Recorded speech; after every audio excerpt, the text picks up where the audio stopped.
neno la mwisho kwako Mheshimiwa, naomba toa nasaha yako ili tuweze kutamatisha jambo hili, alafu tumwachie mtazamaji aweze naye kutiririka pale kwa maandishi, kwa kupiga simu na nini, na watakapotuhitaji tutakuita tena. Mimi nikushukuru sana ndugu mtangazaji. Unajua nimesema kuhusu watumishi wa serikali. Unaona hii katiba hii, pamoja na kwamba tunaenda kwenye marekebisho, inalinda haki za watumishi wote wa serikali. Inalinda haki ya watumishi wa serikali. Kwa hiyo hamna mtu anayewalazimisha, hamna mtu anayewanyanyasa. Unaposema vyombo vya dola vyote viko humu, vimeandikwa na sheria zote katika katiba hii ya Jamhuri ya Muungano wa Tanzania. Kwa sababu unapokuwa mtu unasema tu, unajua, toa evidence basi. Toa evidence kwamba sheria hii au iko hivi, hii iko hivi. Mimi na document hapa, kwa sababu watumishi wako huru.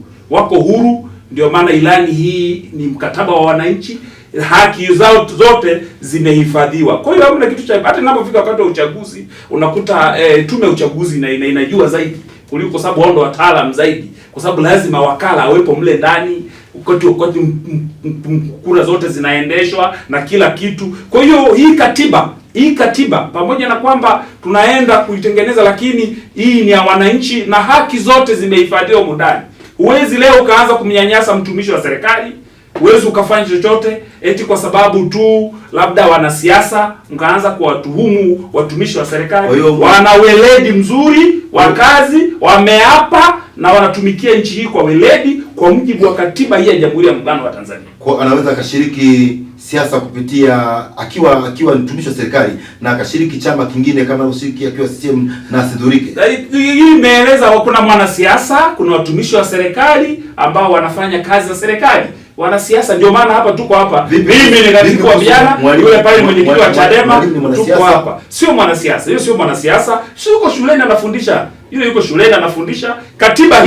Katiba hii haijambagua mtu yeyote unayemsikiliza, unaomjua hapa nchini. Okay. Ina haki ya mtu yeyote, mpaka mfagia barabara, mpaka mtumishi wa ndani ambaye anafanya kazi za ndani. Ana haki humu ndani. Kila mwananchi wa Tanzania, hata vyama vya upinzani vina haki. Ndio maana sasa hivi tuko na mtu wa Chadema hapa tunaongea. Tuna haki ya kuongea naye. Kwa sababu ndio maana hata huko vikao vipo vinakaa. Sawa, kule viongozi wetu wakubwa wa vyama vyote wanakaa pamoja mara kwa mara na kuongea mustakabali wa nchi. Mustakabali wa nchi unatuhusu sote, haubagui rangi, kabila, dini wala mtu yeyote yule. Maadamu ni Mtanzania, hata kama ni foreigner anakuja, ana haki Mtanzania. Hii ni katiba ya Watanzania, wana haki. Lakini tusiwe tunapotosha tu mambo, tusitumie lugha za matusi kutukana viongozi wetu. Wakati mwingine mambo, ongea kwa staha, kosoa serikali kwa staha. Serikali yetu haijasema isikosolewe. Hata Mheshimiwa Rais anasema, na ndio maana unaona hata wale wapinzani walipokuwa nje, Rais akatoa pesa yake Dr. Samia Suluhu Hassan kuhakikisha waje tujenge nchi yetu. Na hao wapinzani waje kwa sababu ni Watanzania. Wapinzani wote ni Watanzania na chama tawala ni Watanzania. Wote tuna haki sawa. Na ndio maana hii katiba ni ya wananchi.